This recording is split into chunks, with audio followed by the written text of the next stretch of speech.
많은 분들이 주식 투자로 큰 돈을 벌고 싶어 합니다. 그래서 남들이 좋다는 주식도 사보고 지금이 기회다라고 해서 특정 시점에 주식을 사기도 합니다. 하지만 그게 번번이 실패를 하죠. 이 책 켄 피셔 역발상 주식 투자 책에서는 대중과 함께 가면 대부분 실패하는 경우가 많다고 합니다. 그래서 켄 피셔는 역발상으로 주식 투자를 해야 된다고 하는데요.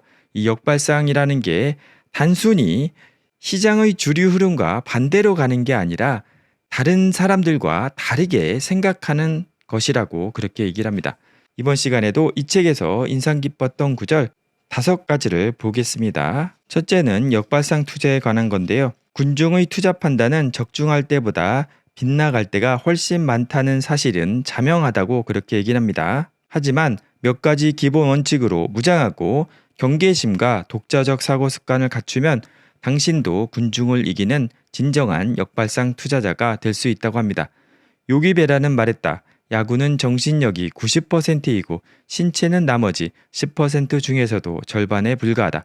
이 말은 투자에도 적용된다. 두뇌 훈련이 성공의 열쇠라는 말이다.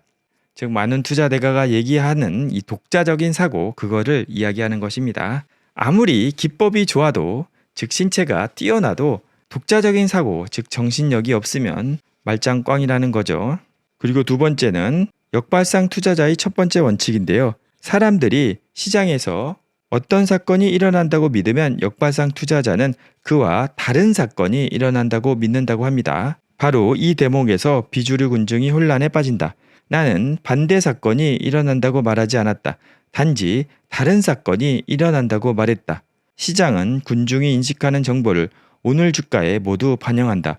모두가 악재를 목격했다면 이것이 실제로 악재이더라도 비관할 필요까지는 없다. 모두가 악재를 보는 순간 그 악재는 모두 TV와 인터넷으로 퍼져나가면서 주가에 반영되었을 것이기 때문이다. 이런 악재는 전혀 중요하지 않다. 실제로 중요한 것은 우리가 전혀 모르는 악재와 우리 예상보다 나빠지는 악재다. 여기도 정말 중요한데요. 즉 시장이 오른다고 할 때 단지 내린다고 하는 게 역발상 투자가 아니라고 합니다. 오른다고 하는 사람이 많고 내린다고 하는 사람이 많으면 그게 주류가 되기 때문에 그것 외에 다른 생각을 하는 게 중요하다고 합니다. 즉 많은 사람들이 10% 상승을 했을 때 자기는 하락한다고 생각하는 게 역발상이 아니라 10%보다 더 높이 50%, 100% 그렇게 올라갈 거라고 생각하는 게 역발상 투자라고 합니다. 그리고 세 번째는 역발상 투자자들은 자신이 항상 오를 수 없다는 사실을 안다. 완벽하기는 불가능하기 때문이다. 노련한 역발상 투자자조차 판단의 30에서 40%는 틀린다고 예상한다. 그러나 판단의 3분의 2만 적중해도 무리해서 앞서 나갈 수 있다. 사실은 적중률이 절반만 넘어도 매우 우수한 실력이다. 이미 말했듯이 장기간 적중률 70%를 유지하면 살아있는 전설이 된다. 따라서 당신도 실패율 30%에 익숙해지는 편이 낫다. 어떻게 하면 적중률이 절반을 넘어갈까? 나는 이미 말해줬다. 시장은 군중이 예상하는 방향으로 가지 않는다.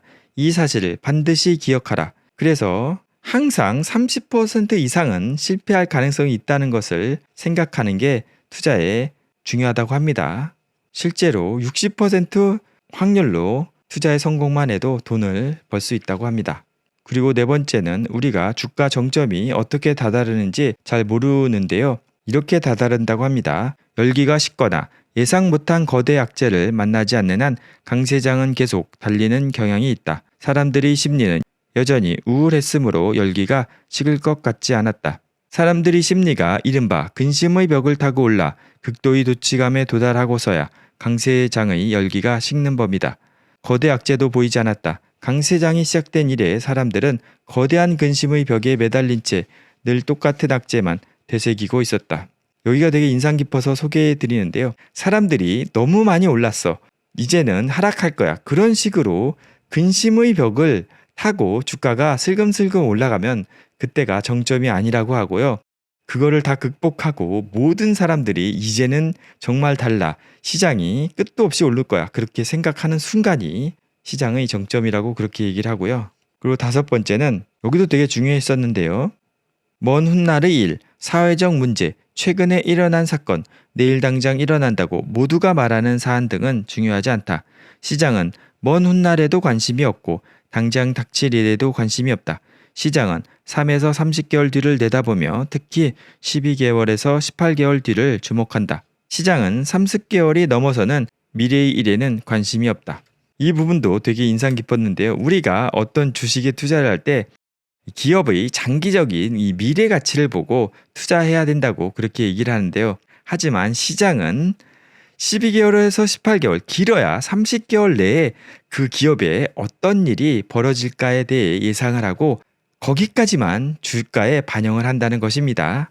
그래서 저는 왜 이렇게 시장은 단기적으로 생각을 하지 그랬는데 그게 원래 시장의 본질이라고 그렇게 얘기를 합니다. 이번 시간에도 이 책에서 5가지 인상 깊었던 구절을 살펴봤는데요. 이 책도 정말 좋은 책이기 때문에 이번 시간 내용에 관심이 있으신 분들은 꼭 한번 읽어보시기를 추천드립니다. 그리고 지금까지 구독을 안 하고 시청하시는 분들은 구독과 좋아요 꼭 부탁드리겠습니다. 그리고 책 내용도 좋고 이번 시간 영상 내용도 좋기 때문에 여러분들에게 추천과 공유도 꼭 부탁드리겠습니다. 긴 시간 동안 시청해 주셔서 감사하고요. 다음 시간에도 돈의 흐름을 꿰뚫는 지혜 함께 나누겠습니다. 감사합니다.